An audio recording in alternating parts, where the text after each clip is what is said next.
you guys, in the video that I posted yesterday / early this morning because it didn't load until after midnight, most of you may have heard, hopefully you heard, Alyssa say that I'm obsessed with list keeping, and that's really, really accurate. But on top of that, I also like to find really new and innovative ways to make / keep lists. As you may have noticed from I have a giant bookshelf here that's full of books, and then I have several others in the room that you can't see. And I talk about books a lot, and I kind of hoard books. So the number one thing that I make lists of are books that I'm going to read. And I'll make lists for every month, and then if I have like a break from school coming up, like over Christmas break, when I have 2 straight weeks off, I'll make a reading list for that time period. If I'm going somewhere, like I'm going to YALLFest later this year again, and there are like 40 authors that are going to be there. So I'll make a list of people that I haven't read that I would like to read before I see them or go to panels that they are on. I make lists of, just like all kinds of stuff.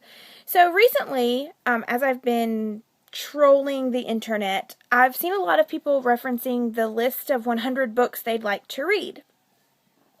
And I really kind of love that idea because my TBR list is huge and vast, and it's always growing and it's always changing, and what I'm currently in the mood to read is different day to day.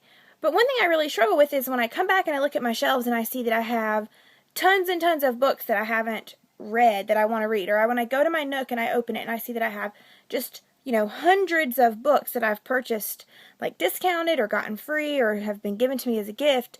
When I see all of those things, it gets really overwhelming. So it's nice to really set out. That's one reason I make reading lists so frequently.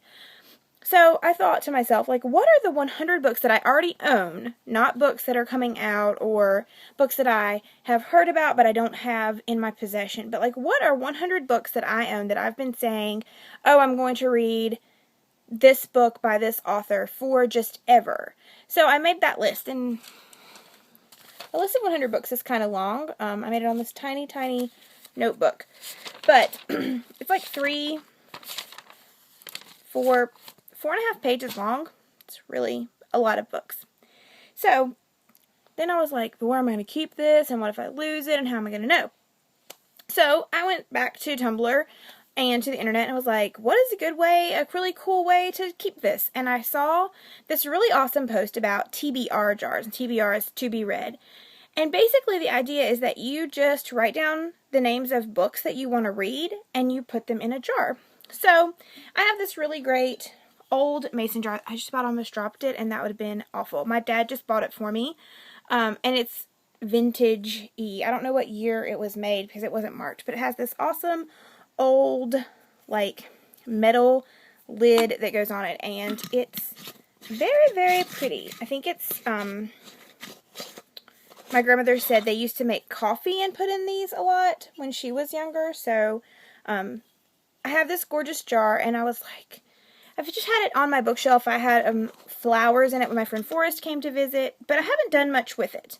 So I thought this would be a really great TBR list jar.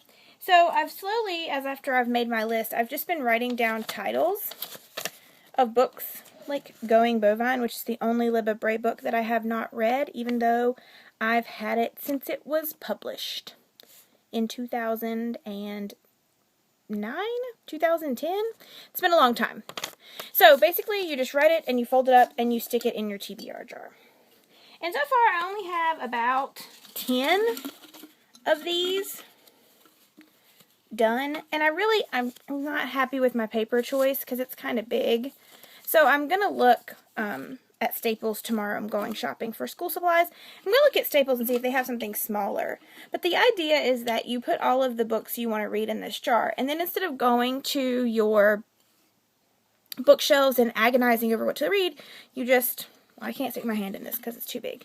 You just shake out a title, and then you get whatever it is, Nightshade by Andrea Creamer, and you go to your bookshelf and you get that book, and that's what you read next, which is really nice because sometimes I need to have fewer choices. So, that is my newest list making obsession. I also have this really great, Alyssa and I, maybe I've told you before, we are currently watching, we do Sunday night movie dates, where we pick a potentially terrible movie from Netflix, and we watch it, and then we talk about it, and how it's good, or how it's bad, or how it should be bad, but we loved it. So she got me for Christmas this Presidents of the United States tin, and for a long time I just kept, ink pens in it, but it's empty now, and I think what we're going to do, because that's kind of evolved into like 30 minutes of us searching through Netflix and trying to pick a movie, so I think we're going to work together and make a similar jar out of my Presidents of the United States tin for Sunday movie dates. So, another thing you can do recipes in it, if you want to try recipes out, or craft projects that you'd like to try, sewing patterns, knitting patterns, crochet patterns. I have a lot of ideas of ways to use this to be read jar. It's such a simple thing that I wish I had thought about years ago, because it would help me when I try to figure out what to do next in my crafting, TV/movie viewing / reading lifestyles. Anyway, I will see you guys tomorrow with a video about something. Maybe a do-it-yourself project. I have something I want to try to do. Oh, no, I made popsicles today, yogurt pops, and I'm going to show you guys how I did that tomorrow, if these are successful. So, tune in tomorrow for a recipe video. See you guys. Bye!